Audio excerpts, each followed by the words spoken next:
Going in with concealer, I'm going to prep my eye and blend it out with a fluffy blending brush. Going to the Colourpop Sweet Talk palette, I'm going to take the shade Catch Me and apply that all over the eye as a base shade. Taking the shade Dream Maker, I'm going to pack that color into my outer corner and my crease very softly. It does not need to be perfect, it just needs to be on the eye. Going into the Zulu palette by Juvia's Place, I'm going to take that hot pink shade and apply that right underneath that previous color just to deepen up. And then my dog happened to come in for a minute. Taking that purple shade, I'm going to pack it into the inner and outer corner of my eye, and I'm just going to slowly build up the color.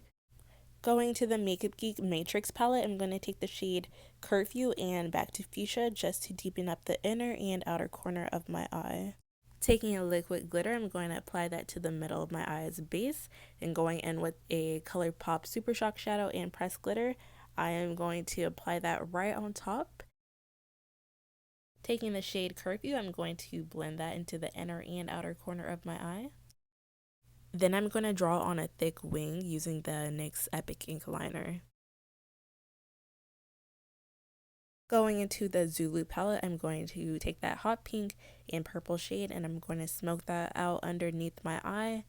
And then I'm going to very cringily do my mascara and apply my fake lashes. Taking the NYX Suede Matte Lip Liner in the shade Mason, I'm just going to line my lips. Taking the Joseph Colors liquid lipstick in the shade Cork, I'm going to apply that all over.